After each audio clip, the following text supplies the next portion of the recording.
labda kwa kutambua kwamba hii ni michuano ambayo wekundu wa Msimbazi Simba hawajawahi kutoa taji lake kwa misimu minne mfululizo. Kocha Steve Barker hakuwa na masihara hata kidogo katika mchezo wake leo hii kwa hatua ya 64 bora ya kombe la shirikisho la benki ya CRDB kati ya klabu yake ya Simba dhidi ya timu inayoshiriki ligi ya mkoa wa Kagera ya Greenland katika uwanja wa Meja Jenerali Samuyo, ambapo wekundu wa Msimbazi Simba walipata ushindi mzuri wa mabao 3-0 na hivyo kuingia katika hatua ya 32 bora. Ni katika kikosi ambacho kocha Steve Barker alidhihirisha namna ambavyo amepania swa kuhakikisha hawafanyi masihara, wanasonga mbele kwa lengo moja tu, kwenda kutoa ubingwa wa michuano hii. Ni kwa sababu kwenye kikosi chake leo hii, licha ya kwamba alitoa nafasi kwa wachezaji kadhaa ambao wamekuwa hawapati nafasi ya kucheza mara kwa mara, lakini ndani yake kulikuwa na wachezaji ambao huwatumia pia kwenye kikosi chake cha kwanza. Shomari Kapombe ni miongoni mwa walioanza, Libase Gay ni miongoni mwa waliocheza, Eli Mpanzu Kibisawala, Ino Jospin Loemba, kudhihirisha namna gani ambavyo alikuwa hataki masihara hata kidogo, ingawa alitoa nafasi kwa wachezaji ambao wengine wamekuwa wapati nafasi ya kucheza mara kwa mara kupata nafasi ya kucheza leo hii. Mabao ya Simba leo hii mpaka mapumziko, Simba ilikuwa inaongoza kwa mabao 2-0 na kisha kuongeza bao lingine la tatu katika dakika ya 90 plus, kwa maana muda ule ambao mwamuzi alikuwa akifidia muda uliopotea kwa sababu mbalimbali. Lakini ni Simba ambayo dakika ya 13 tu ya mchezo ilitangulia kwa bao lililofungwa na mchezaji ambaye huwa haanzi mara kwa mara, mshambuliaji alimtoa Mbeya City. Huyu ni Baraka Mwangosi, alitanguliza Simba kwa bao katika dakika hii ya 13. Lakini katika dakika ya 45 plus Simba wakaongeza bao la pili, ambalo hili lilifungwa na Anthony Mligo ambaye alikuwa amepanda kuwa kama kiungo ushambuliaji. Wakati wakishambulia, yeye anafahamika wazi kwamba cheza yake mara nyingi huwa ni beki wa kushoto. Lakini kwenye dakika ya 90 plus aliyekamilisha ushindi mnono wa Simba leo hii alikuwa ni Neo Maema, akifunga bao la tatu na hivyo kuipeleka Simba katika hatua ya 32 bora. Pengine kwa mashabiki wa wekundu wa Msimbazi Simba, matukio haya ya mabao 3-0 ya Simba dhidi ya timu inayoshiriki michuano ya mkoa kule Kagera haishangazi sana, lakini kikubwa zaidi ni namna ambavyo Simba ilicheza mchezo wake leo hii. Ndiyo, kwa swaga za kutosha, ikimiliki zaidi mpira, ikipitisha mpira kwenye njia kwa kujiamini, lakini pia mapambano yalionekana kutoka kwa wachezaji waliopata nafasi ya kucheza leo hii, walioanza na hata waliokuja kuingia baadaye, akiwamo Ladak Chasambi.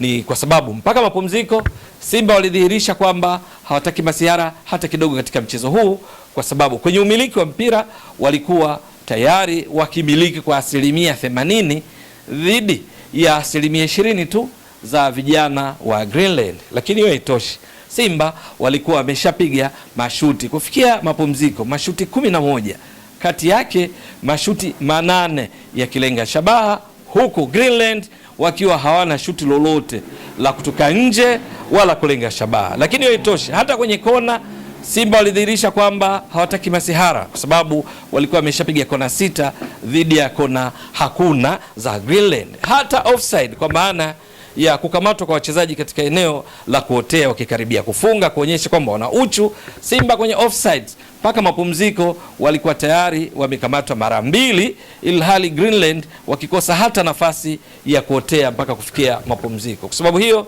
sio tu kwamba Simba wameshinda 3-0, lakini pia walishinda kwa kuvutia, kwa kucheza sex football, soka la kuvutia, wakipitishiana mipira katika njia, kila mmoja kwa namna alivyoweza kuugusa mpira na kuonyesha kwamba wao ni wakubwa kulikweli.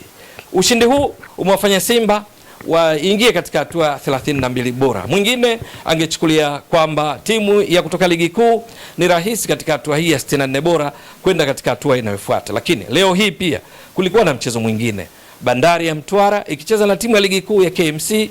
Matukio yaliisha kwa sare ya 3-3 kwenye mikwaju ya penalty, KMC wakatolewa. Simba wenyewe wanakumbuka katika misimu ya nyuma ilishawahi kutolewa katika hatua za awali na timu zisizokuwa za ligi kuu, moja wapo ikiwa ni Mashujaa, wakati huo ikiwa haipo katika ligi kuu, lakini vile vile walishawahi kutolewa na Green Warriors. Sasa ushindi wa leo hii, manake Simba imepiga hatua walau ya kuelekea katika hatua 32 bora na hatimaye kuendelea mbele zaidi kufikia katika hatua fainali pale itakapobidi na kutoa ubingwa, maana wameukosa kwa misimu 4 mfululizo. Na kwa mashabiki wao kinachouma zaidi ni kwamba washindi wa michuano ya kombe la shirikisho la benki CRDB kwa misimu 4 mfululizo ni watani za wajadi Yanga. Sasa Simba ambayo hivi karibuni imemaliza katika nafasi ya mwisho kwenye hatua ya makundi ligi ya mabingwa barani Afrika, ni wakati mwafaka sasa wa kuonyesha kiwango kama cha leo hii, kuwapa furaha mashabiki wao huku ikisonga mbele, kwa sababu mataji makubwa yanayowania nchini ni pamoja na hili kombe la shirikisho la benki CRDB, lakini ligi kuu Tanzania bara ambalo hawajalitoa kwa misimu 4 mfululizo, nalo likiangukia katika misimu yote hiyo kwa watani zao wajadi Yanga. Simba iliyoimarika zaidi katika usajili wa dirisha dogo kuwapata nyota kama Anicet Ura, Ino Jospin Loemba ambaye alicheza leo hii, lakini kwapo kina Libase Geye, golikipa Jibo, beki wakati Ismail Olivier Toure, Nixon Kibabage ni miongoni mwa maeneo ambayo Simba imeimarika zaidi kwa kusajili wachezaji wengine wakati wa dirisha dogo ili kujiimarisha zaidi na kutimiza mipango yake ikiwemo hii ya ligi kombe la shirikisho la benki CRDB na ligi kuu Tanzania bara. Je, Simba kwa mwenendo huu ambapo wameshinda 3-0, lakini wakishinda kwa kucheza kwa kuvutia na kuonyesha kwamba wao ni wakubwa katika kila eneo uwanjani, swala la kusubiri na kuona ni kwamba je, Simba ni kwa kiasi gani msimu huu itaendeleza kiwango ilichokionyesha leo hii dhidi ya Greenland katika mechi nyingine za hatua ya 32 bora, 16 bora, robo finali, nusu finali, finali na hatimaye kutoa ubingwa ikibidi, kwa sababu inakumbukwa msimu uliopita 2024-2025 Simba iliishia hatua ya nusu finali ikatolewa kikatili na Singida Black Stars kwa kipigo cha mabao 3-1. Sasa kwa msimu huu itakuwa vipi? Lakini kubwa zaidi ni kwamba wakati ikipata ushindi huu wa mabao 3-0 leo hii dhidi ya Greenland, Simba ilitoa nafasi ya kutosha kwa wachezaji ambao wengine huwa hawapati nafasi ya kucheza mara kwa mara kama nilivyotoka kueleza awali. Mbegu ni miongoni mwao, Semfuko ni miongoni mwao, David Kameta Duchu ni miongoni mwao, Vedastus Masinde, Baraka Mwangosi, Ladak Chasambi alikuja kuingia pia, lakini pia Anthony Mligo katika nafasi ya beki wa kushoto ambayo hucheza mara kwa mara Nixon Kibabagi leo hii alipata nafasi pia ya kucheza. Neo Maema alicheza na akafunga bao la 3 miongoni mwa wale ambao huwa wacheze mara kwa mara, lakini pia golikipa Hussein Abel alipata nafasi ya kuanza golini na kucheza kwa dakika zote 90 akimpumzisha Mahamadu Tanja Jibo ambaye hivi karibuni ndiye amekuwa akicheza mara kwa mara katika kikosi kinachoanza cha Simba. Hii mtazamaji wa Mbwaduke Stats Sport Next Level, endelea kuunga mkono channel hii kwa kuhakikisha kwamba una subscribe, una share, una like na kucomment. Mwasilishaji wako ni mimi Ramadhani Mbwaduke almaarufu kama Mzee wa Data. Shukran jazilan. Bye bye.